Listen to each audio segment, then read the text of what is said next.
shall we begin? Go. Let's go. I'm gonna plug it with my gamepad. We go into a different screen out there. Oh, you're much better on this one, Daniel. The previous one was like... So it's the scene that's not correctly... Well, I mean, you're still a little bit like wibbly wobbly in the shirt area, but I mean... Maybe I am just a little wibbly wobbly. This game. Yeah. maybe you are. All right, we're going to continue. Just confirm if you can hear the game. All right. Yes. All right. So we are on Mars, and me and Sophia we played last time, and we did we did the crash land in there as well. And last thing we talked about. Oh, give me a second. I'm gonna go to options, and I'm gonna do something very quickly. Is I'm gonna turn the subtitles on. Oh yeah, good one. Yes.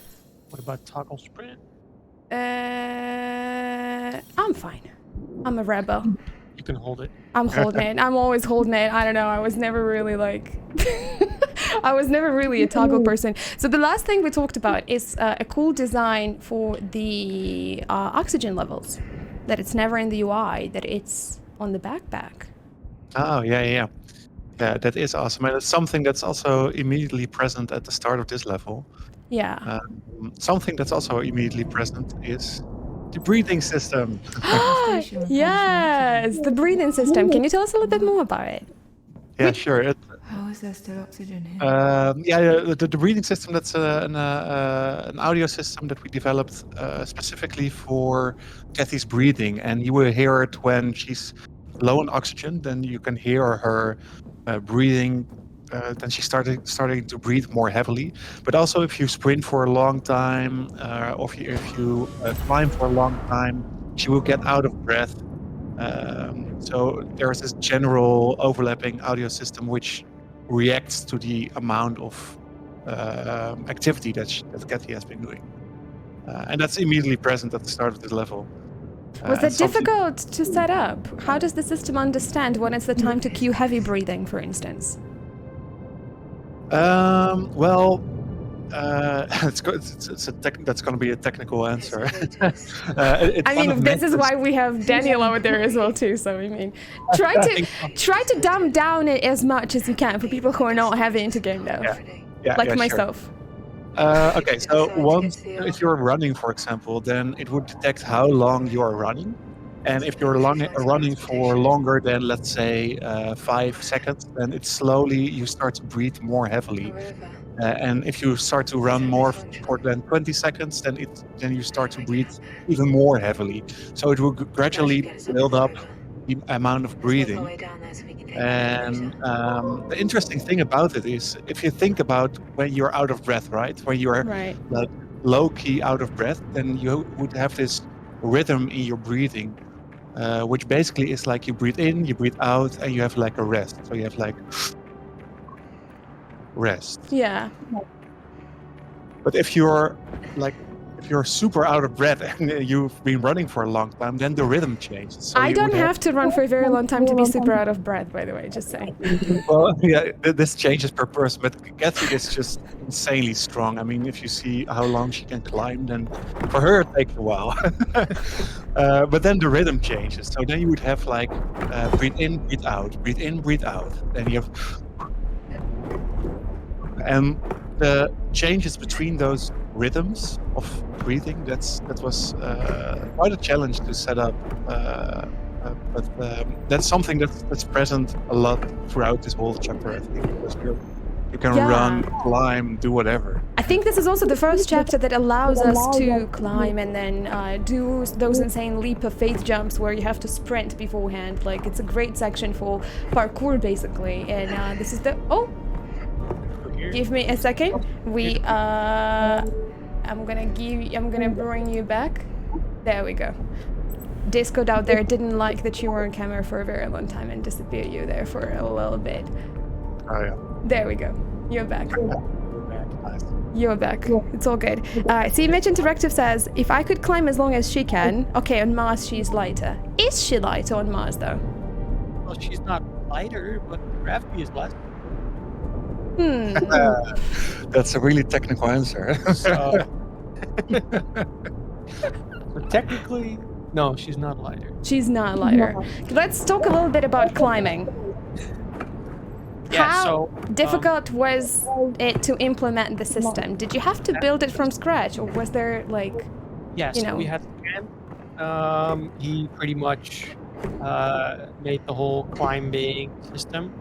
And there's multiple ways we can decide how something is climbable. We can just take a whole mesh, like an object, say this is climbable. Or we can say we can paint on an object, and that will then be climbable on the places where you've painted. And together with materials, which I and Jeremy have made, you can then see where you can climb, like the different texture you have here. So there's different ways we could assign stuff to be climbable.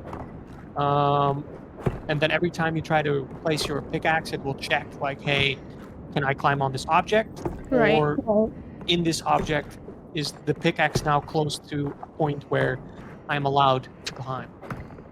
And that's pretty much how the whole system works. But that was tough to set up because you have like duplicate data of every mesh you assign climbable because it has to save all the vertices. Yeah, a lot more difficult technical stuff. And then we get to the actual like effects and visual effects and sound effects as well. We kind of wanted it to be easy to play sound effects as well inside the visual effects. So, Right. for example, you have the sandy stuff falling out of the wall, and you want to have like the rocks and the dust sound falling out and the pickaxe going in. And it's easiest if for each variation you can just pick and choose what sound you want. Use Fmod, which hasn't or doesn't have an integration with the new particle system from Unreal, Niagara.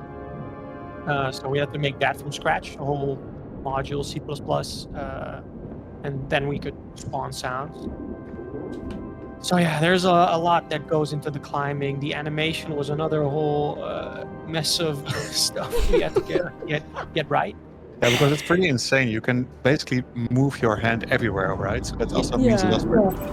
Yeah, so we had to like mathematically say what the range is wherein you can move your hand and then move the body with it and then back and then what do the legs do, what does the other arm do. All that is all procedurally animated pretty much. So that was that was a lot of work. A lot of work that went into it, which looks seemingly kind of, well, not really effortless if you're climbing. Like you have the accessibility option, right? Where you don't have to hold the triggers or the mouse buttons, right? So you can just like click them and then toggle them pretty much, right? But if you're holding them, even on a gamepad, I get tired quite a lot. All right, we are skipping the decryption because I've already decrypted everything because I'm a mastermind. But we, however, are going to watch this beautiful hologram. Because this is like one of the is this? No, this is not the first. I wanted to say this is the first hologram scene, but the first one was aboard the Ark, right? Where we found we found this is the first one on Mars that we're going to see. Fun fact, this is also the first sound effects that I put into the game during the vertical slide 2 years ago, I think. Yeah, I started 2 years ago at KeokeN. Yeah. And I think this is the first thing that I worked on. This exact hologram. This exact hologram, really? So, yeah, because this was all part of our vertical splice. And vertical splice, we don't know, is to make one level all the way up to the quality you want to make the whole game. Where you can see, have some comparison for your next level to work with. So you can say, okay, do we hit that benchmark for this level? Then yes. So yeah, that's why this level actually was one of the first levels to pretty much be done. But after that, yeah, we still of course had to polish stuff, change things up. The flow of the level changed after we finished it. So we finished it, then we changed the flow of the level and the rooms and the order of things. Everything. Yeah.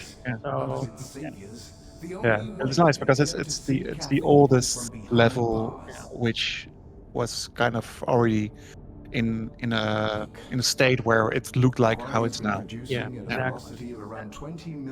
It's an ancient level.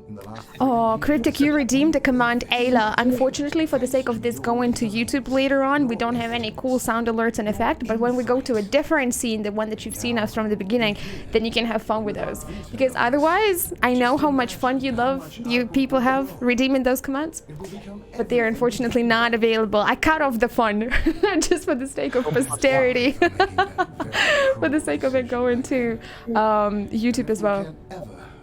What is a vertical slice, by the way? We say a lot. We said that a lot during several streams, by the way, that Herschel Quarry, the level that we're in right now, is a vertical slice.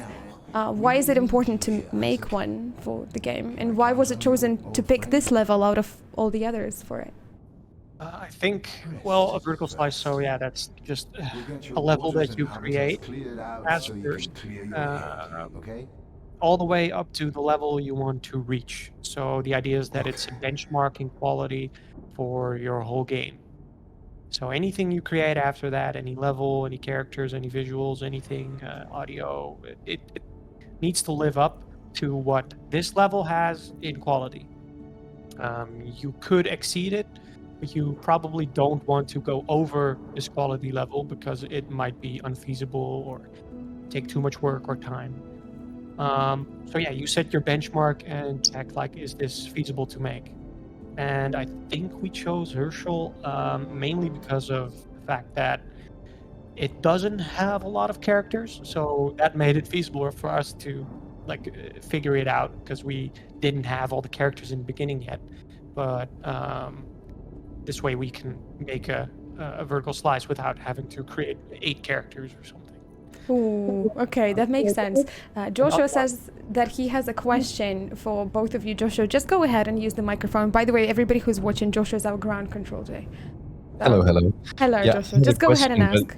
I mean, it was already kind of answered, because I was asking, like, for the vertical slices, like, was there an artistic reason behind that? But you just basically said, like, it's kind of like better than creating all these characters, because maybe they were conceptual at the time or not, right? Yeah, exactly. At the moment we chose this level, there was no game. Nothing was here yet. Yeah, exactly. The climbing system was practically non-existent.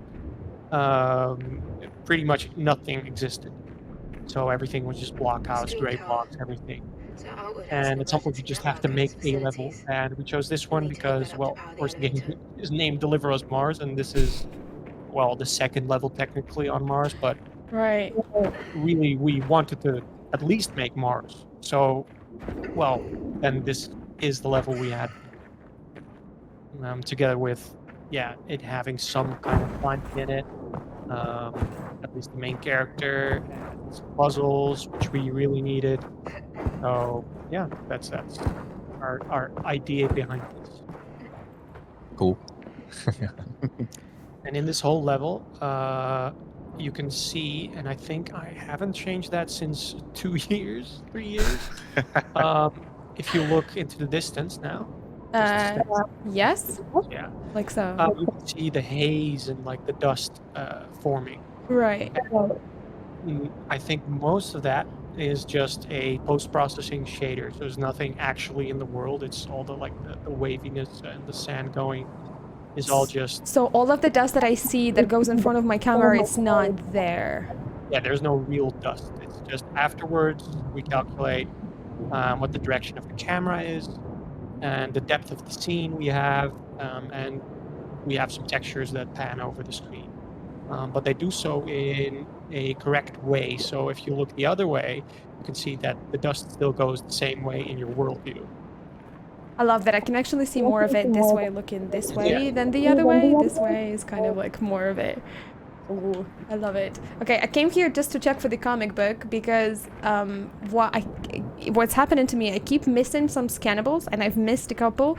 And on this second playthrough, I've missed them again. Sophia was laughing at me really hard last time we played the game because she's like, did you manage to miss them again? And I said, yeah, even though it's like my whatever, like second, third, fourth time playing the game. I have no idea where they are.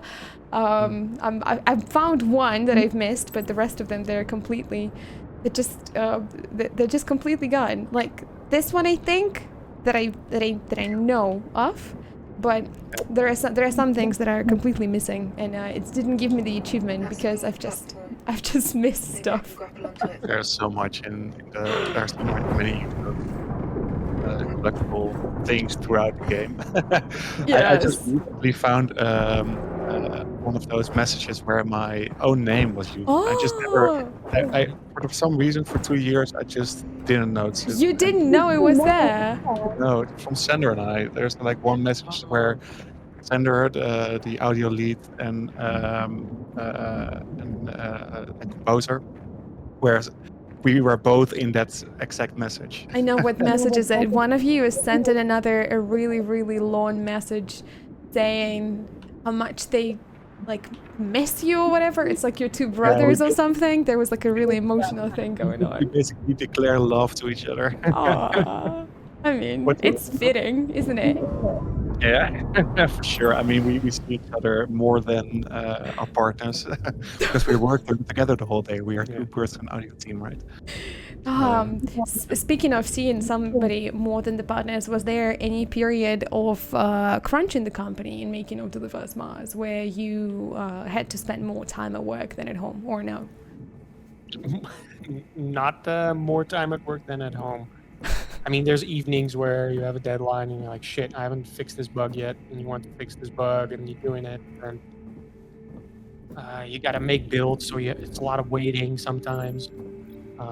But no, we didn't have weeks where we are like consistently daily doing 18-hour days. No, that was not the case, luckily. No, I think I was actually quite happily surprised with that in the first year when I worked at KeokeN, because we were then back then we were not in the end phase of production yet. I still can't So believe it, Isaac. In my wildest when dreams, I didn't dare I mean see those like this. our You production keep living up to your name with every project I you say get that your our hands producer on. he kept an eye out for people who actually went like working too long, and he would send them a message like, hey, calm down, you know. I mean, the thing with these kind of things is it's also a lot of fun to work on, right? So sometimes you can lose yourself a little bit in Right, and creating work. music or programming, creating art. You know, there's all these things where you can lose yourself a little bit in. And I found that our producer was really keeping an eye on also the well-being at the start, and later on, obviously, things also we also needed to get stuff done. So sometimes we really needed to put some extra time in there. But I've never ever had somebody ask me like, "Hey, can you stay until 12 o'clock this evening?" I mean, That's good. This is good to hear. pretty cool, actually. Yeah, LB to go home. Yeah, go. So it's the other way around. Like, dude, The answer is no. stop being a producer. Stop I'll see both of you at the weekly fixing other debrief people's tonight. stuff. Just go home. Just go home. Just do that. CMH Interactive is asking, how long does a build take to compile? So how long does it take to compile a build? Right. So the creating of the package of the whole game has multiple steps. So if we want to fully build like the actual compilation of code, that can take. I mean, it depends on your computer, but on our server, we have enough cores, so it goes pretty fast. I think it's maybe 10, 20 minutes for a full recompile. But most of the time, you don't need to recompile anything. It's just like maybe a few files that have been updated. So that actual compilation of code takes maybe 30 seconds. And then after that, we need to cook data. So textures, models, blueprints, everything that's not code directly needs to be cooked in a way that when the game runs afterwards, it can read it out very quickly and easily. And that can take between, 10 minutes to 15 minutes, or we can do it iterative, so it doesn't need to recook everything all the time. And then we need to package it, so make it all one package from where the game can run, which takes again about 5 to 10 minutes depending on the platform and how much has changed. So in general, if very little has changed, a new PC build can take maybe 10 to 12 minutes. So that's completely like if somebody just changed one blueprint where we wanted to change the way the feedback in the top left of the screen is, and that's it, and nothing else, then that probably takes about 10 to 12 minutes for a complete new build to be ready to play. But for example, a lot of things have changed, and it might take 30 minutes. And every night we do a full rebuild, so we recompile everything, and that takes about 45 minutes in total.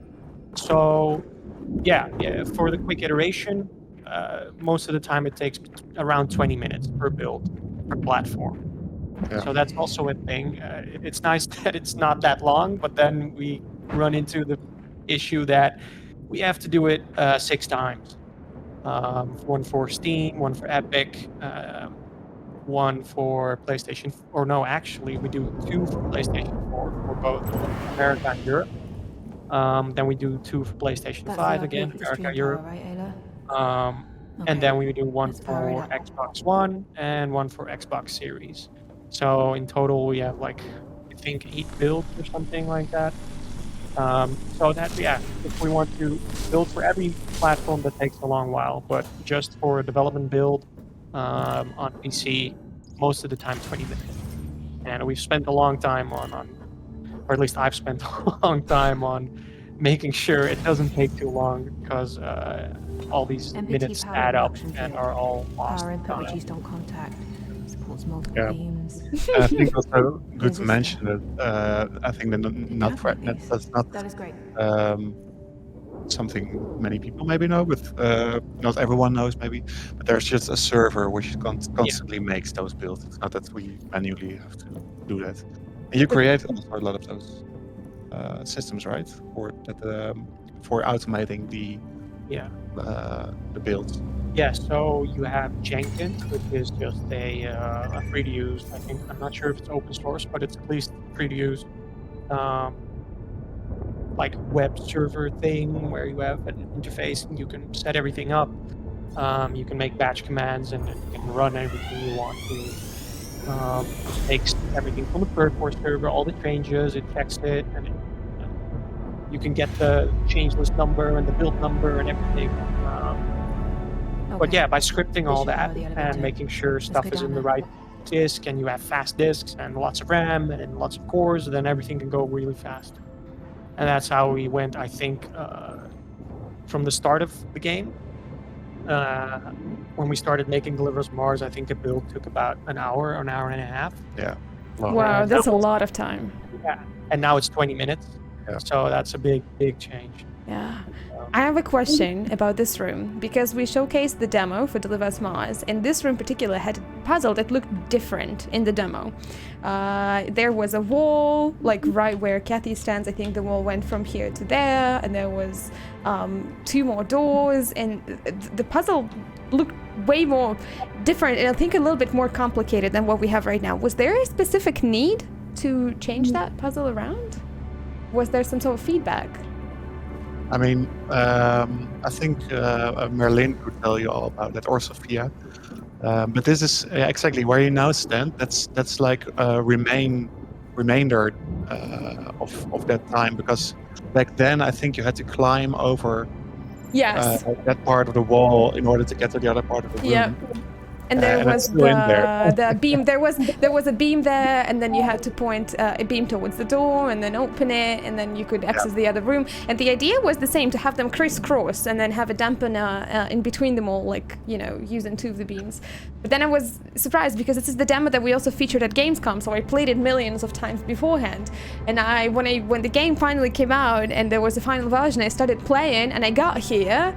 And to my surprise, it looked super different. Same with the climbing area at the beginning of the level as well too. And that taken me by a positive surprise of how much a game can change in the course of, you know, several months even. It changes all the time, even on the last moment. I think over here, if you wait a little bit here, in front of the airlock, I think the week before we had to deliver the build, or somewhere in the last period of development, we had a little bit of time in the audio department to polish some things up. So we added like all these wind emitters. It's a super windy level, so there's a lot of wind going on outside. And we want to do something with audio as well with that. And we already had, of course, all the wind going on outside, the ambience. We already added like wind audio sources near the windows. So if you go to a window, then you would hear the wind going through the window. I think over here, because it's wind. Yeah, exactly. You hear it over there. So you hear it being there outside of the window. And those are basically like little like audio emitters floating in front of the window.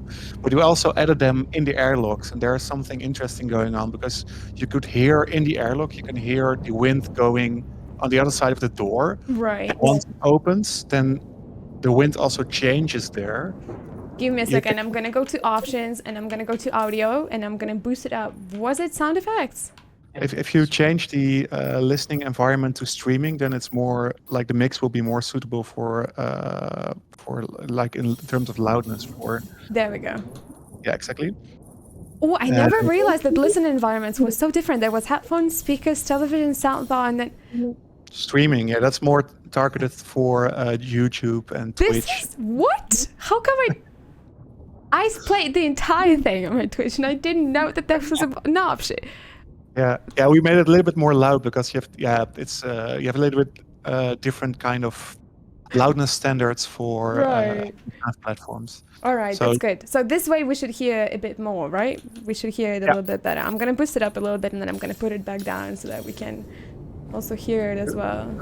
If you turn the camera, you can hear it going from you hear it from the door. So if you rotate now sidewards, then it would come from one side. Exactly, now it would come from the left. You hear the wind coming through the door. Yeah, I actually do hear the thunder as well too. Yeah, exactly. If you now stand on the plate, on the pressure plate in front of you, it will open up, and then the wind will still be out there. And now you're in the wind, and it will slowly go over into the main ambience here, which is the outside ambience. And this is one of the things that we added like last minute because we thought like, it's so cool to add that. We can't do that. We want to add like wind in front of doors and windows, and it needs to change. And we added this whole system, which was mainly created in FMod, which was important because we couldn't do that much in engine anymore during these last weeks of development, just to be safe. So we created it for a big part in FMod and just placed these wind emitters in front of all the doors throughout the game, actually. So all these doors, but it's especially present here in Herschel because it's a windy level, and we have a lot of airlock here. So is there a way for the game to understand where I am level-wise for it to change the music as well that plays, for it to change the ambience?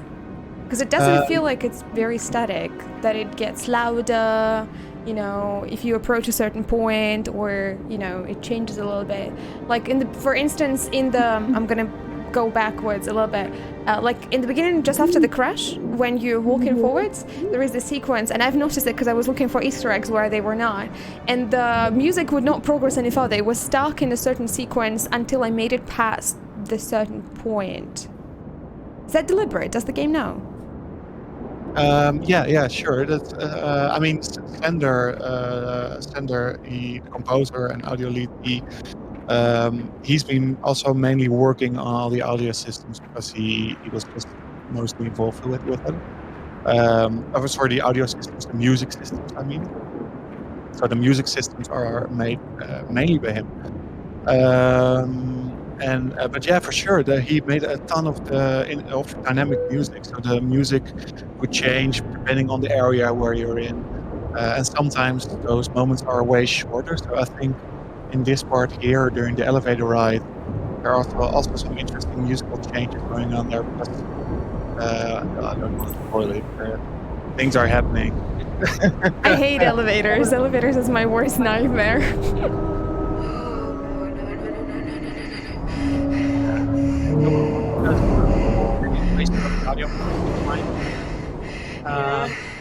You have big spines going through the level. So that's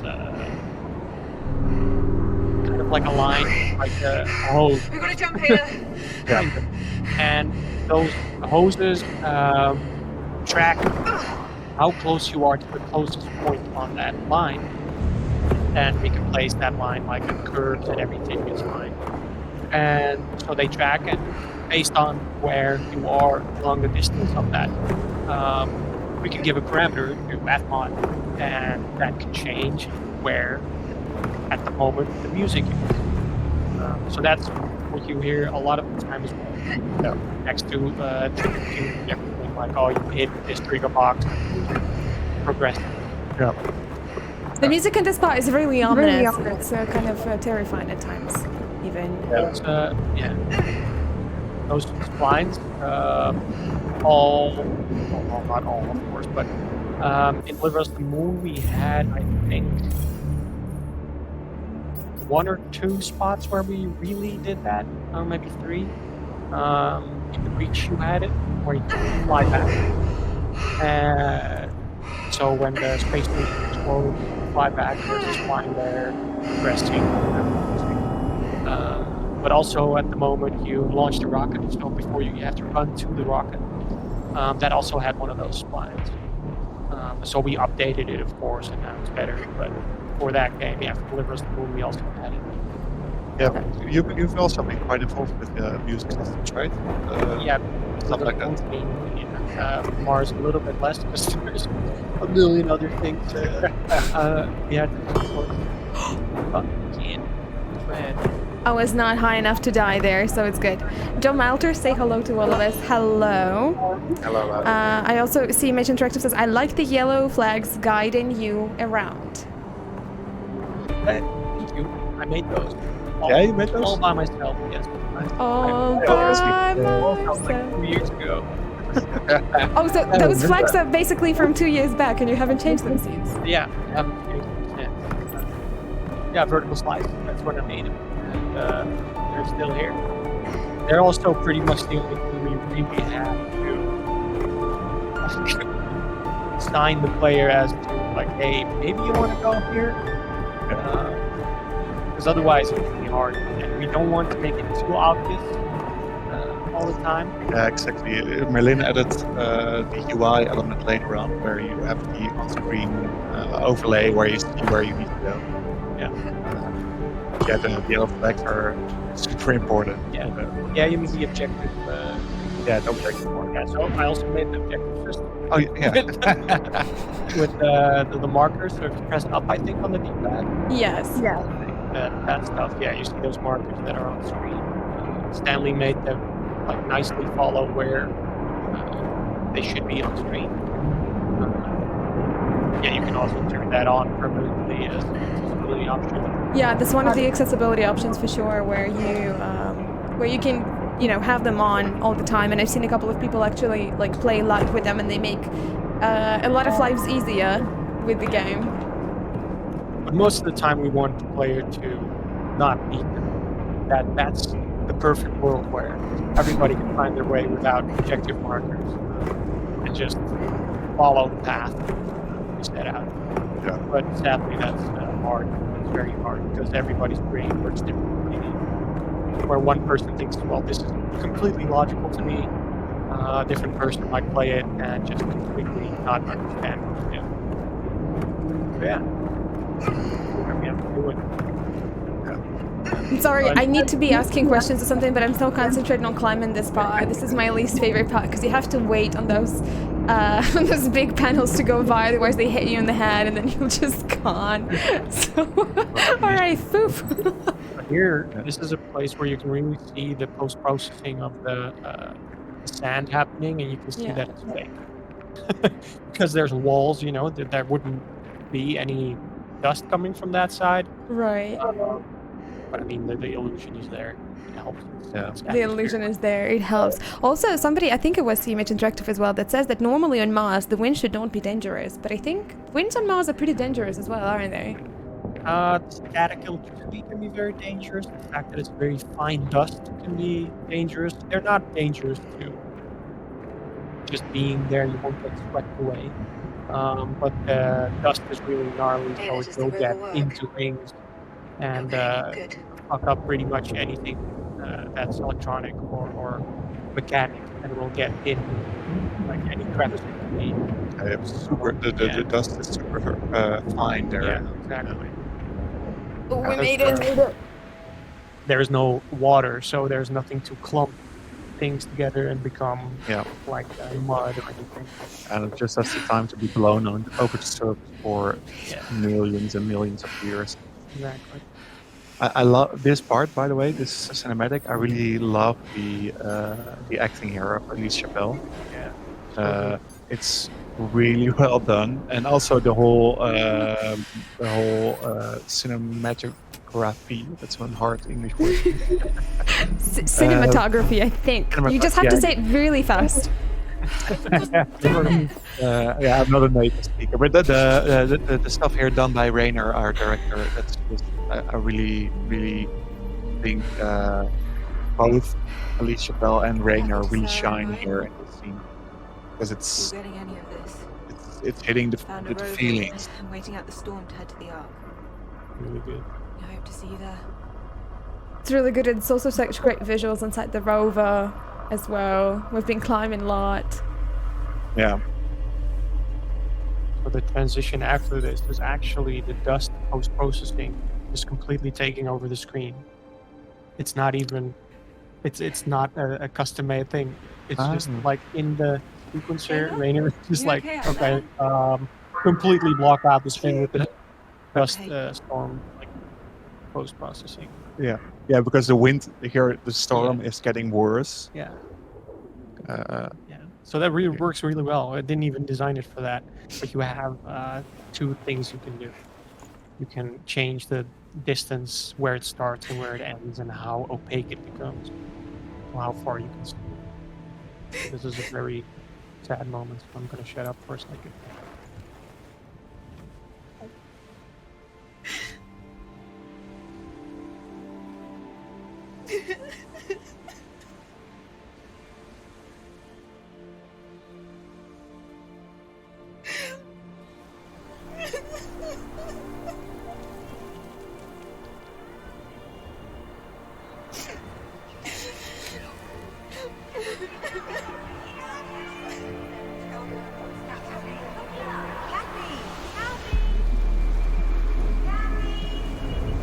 Oh, this is a creepy scene. Yeah, pretty creepy part. Yeah, that part is I love it. I love the acting there. It's for the whole wind thing that's going on there. A lot of wind. We wanted to also in audio represent the wind blowing over the surface there. So we use this mixture of rice and so dried rice and dry couscous. If you let that sprinkle over each other, it sounds like sand, which is like falling onto each other. Because sand itself, it sounds really noisy, right? It's just like really a really noisy sound. So you need something with more texture, so to say.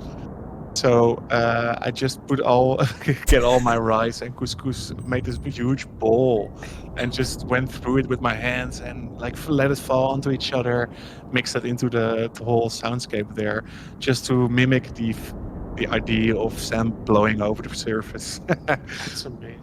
Bars ASMR session when you already have all the props ready for this giant bowl of rice and couscous. Just dip the microphone in there and then, close your eyes. Imagine you are in the very windy area. Yeah. Look, I found some great pictures to support my answer. Wait, I remember this. ASMR tips. This is when I asked her. And here is also here are at the windows are recording of a big storm that we had here in the Netherlands, Storm Corey. I don't know if you remember. At my girlfriend's place back then, she had this like corner in her windows, which was just if you put a microphone there, the wind was blowing like crazy. You heard it howling. Yeah, you hear it here near the windows.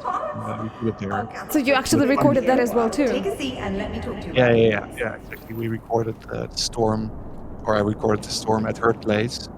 It was funny. We just met each other. We were together for like a month, and I was in her bedroom, like recording the windows. Not creepy at all, Bess.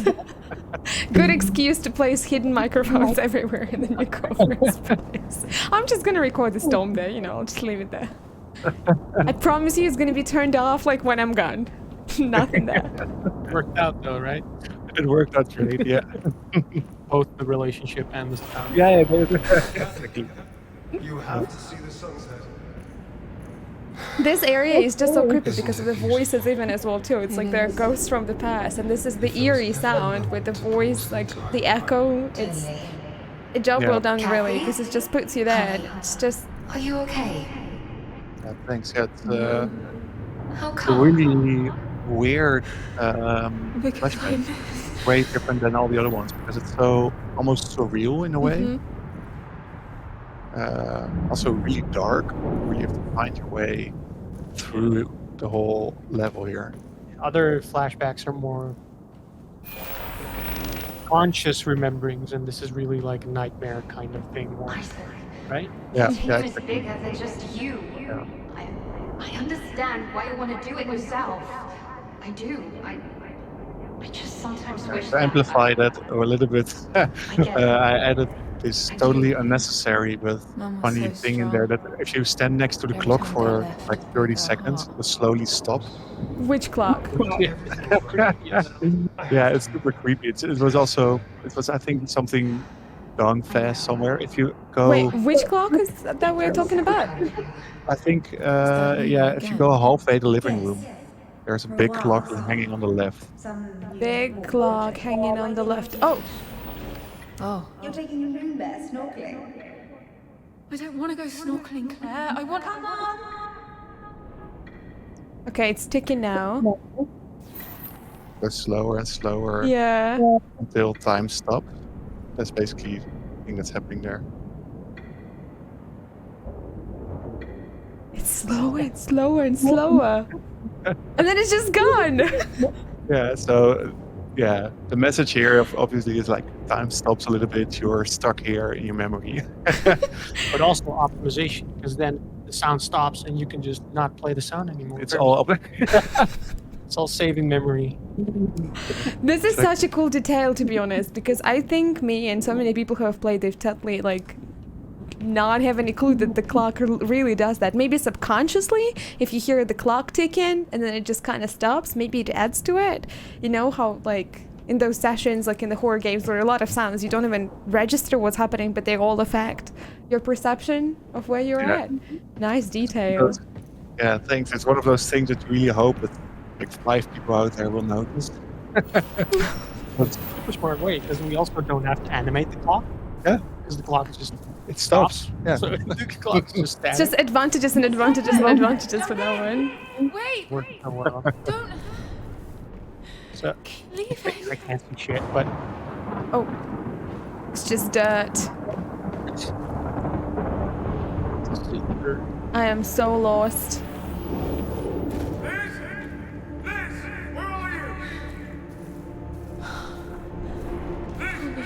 Not this.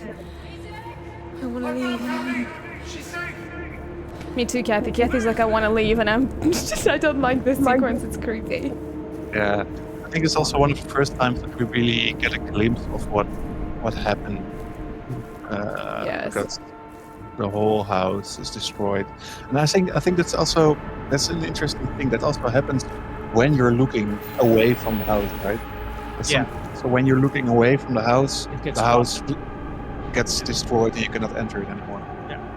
Oh, so if you look at the house is still there, but once you look away and then you look back, it's gone now. You know this, what is that experiment, the quantum experiment of the quantum particles? If you look at them, they form the straight lines. If you don't, they're gonna go like all of the weird ways. This is the same thing with the house. Love it.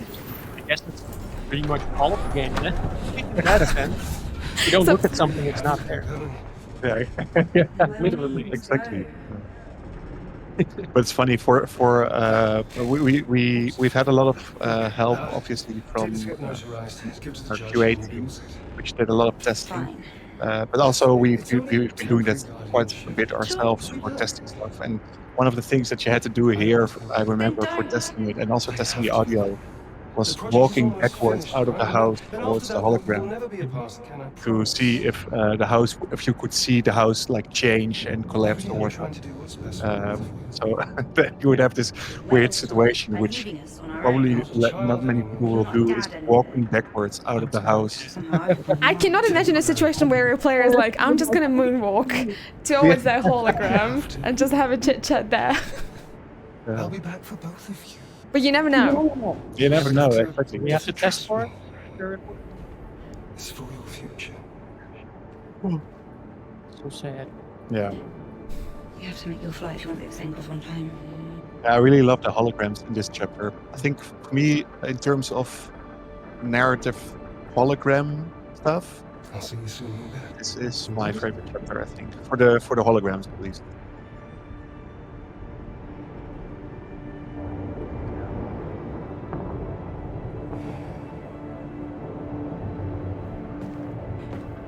Will you please stay with me? I don't want to lose you. Don't worry. I won't ever leave you. I promise.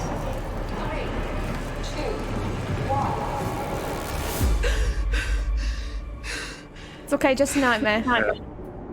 Just a nightmare. Porsche. Yeah, and she didn't really have the time to process everything that happened, right? I mean, she's just been dropped on the surface of Mars, lost her sister, Yes. been climbing her way down. Yeah, she's not sure if her teammates are even alive. If Sarah and Ryan are alive, she has no idea because she has no contact with them. Yeah. And At least I it's also love the idea that the dust storm that has happened on the surface of Mars have triggered her memories of the dust storm on Earth while she was asleep. Yeah. Because she slept right through the dust storm, so it kind of like makes Yeah. sense, really. Yeah. Yeah. To the Ark. There we go. Nice. Yeah. I have to ask, which character of the vs Mars is your favorite? Ooh. Uh, What about you, Daniel? oh, I gotta think about that one. I haven't thought about that one yet. You haven't. I mean, I want to say Ryan because everybody loves Ryan, right? He's funny. He's a good guy. He's like this. He's the good side character, which Thank God. I can hear you. which gives him a sense of safety in a way, at least to me. But I also have to say I really like Mark, and Mark shines in one scene on campus. Really? You were supposed to say Mark? There's this one scene, and it's a great reference to The Room by Rainer, where Kathy, there's like it's one character walking by, I don't. and Kathy says, "Oh, hi, Mark," which is a reference Let's to The just get to Room. those arcs and continue the mission. And Please. Mark doesn't give a fuck. He just walks and doesn't pay attention to you. And we don't see him in the game ever again. He's just Heading to the arc now. he's just there for the moment, and then that's it. I brought you here. We are about to end it. We're about to finish here because it's a great place. We are at the beginning of the new chapter that I'm going to have new people to join me on, chapter 5. But there are cute little things hidden throughout the game. Well, not so little. This one is pretty big, right? So, the Martian rovers. Can you tell me a little bit about them? Well, they're actually unmarked, so we took the actual model, because those are freely available, courtesy of NASA and ESA as well, I think. So yeah, we took those models, cleaned them up a bit, baked the textures, and there you go. We got them in the game, and you can collect them, find them, hear some of them play some sounds. Yeah, it's Kevin did all that work. Yeah, if I remember correctly, this one doesn't. Like, you get the prompt to interact with them, but because I found this guy right here, I cannot really do anything. There's another one that makes a sound that I'm not gonna spoil which one yet, because I want to do that on the stream later on. There is one which I have not found, but I think it's in the... I think it's in the chapter where you're going to the crashed Labos to connect the MPT from Labos to one of the arcs. I think the one that I've missed is there. I have no clue where they are. I know where it is. I know where it is. Yeah, because the reason I know, this is the one that I failed to find, but the reason I know is because I went through Steam community screenshot and somebody took a screenshot with it. And I was like, where is that? Because it's on Mars during the day, but then I saw the debris of Labos on the background. I'm like, so in this playthrough, I'm going to go and find it, because this one I found quite easily. The other two as well, but the third one, no. So for those watching, you can find them. You can find the rovers. They're such a great Easter egg, I think. It's awesome. I'm really happy that we got them in there. The late edition as well. It's kind of late, at least. Yeah. I think in the last 2 or 3 months. Yeah, I think so. Or It like was pretty late on that they put it there. Yeah. Yeah. I mean, Kevin, our concept artist, also, well, art director, I think, as well. I don't know the title. At least he also does a lot of just 3D general stuff. Helps out a lot with some VFX when he can. So yeah, he also took the time to do this. Yeah, it's great. Hello, Burkai. It's good to see you here. Also, Image Interactive says you don't find any, you have to play a second time. You have to. There are 4 of them. Find them all. Find them all. Interact with them. They're quite cute. You have to look out for them. They're not that difficult to find. I mean, the one that you mentioned in Labos Wreckage. Yes. That one is really hard because it's really small. I think, I mean, it's like this big or something like that. So you really have to get out of the rover, walk around to find it, and that makes it super hard. This one is relatively big. Yeah. There is one Easter egg out there that references Dune that I also have not been able to find, and I have no idea how to. I know how to. Do you want to know, or do you want to figure it out? Is it later in the game? It's later in the game. It's later in the game. Then I'm gonna I'm gonna ask you off stream, and then I'm gonna do that on stream. I'm gonna ask for directions off stream, because I knew that it was there when I first played the entire thing, but I didn't know where, and I didn't know how to find it, and I don't think many people did. I haven't seen. Is it an achievement? It is a Steam achievement, yes. But it's like 1.3% of people found it. Yeah, for everyone who played. Because there's no no clue. You really have to do something really weird. You really have to hunt for it. Yeah, I mean, it's not that weird. You just have to look. For a little bit. For a long time, and for a little bit, and then and wait and just I mean. At a specific place as well, and that makes it difficult. I mean, but it is a lookout spot. And so I would I think the 1.3 people just really went to the bathroom at that time at that spot, and they probably missed it, and they probably came back and they picked up the gamepad, and they're like, okay, and then like, oh wait, achievement. Probably didn't even see what happened there. I mean, if you really want to figure it out yourself, I can give you a tip, and that's just in every place where you can look out, just stay there for a few minutes, and do that throughout the whole game. A way to increase the gameplay time for everyone out there. Just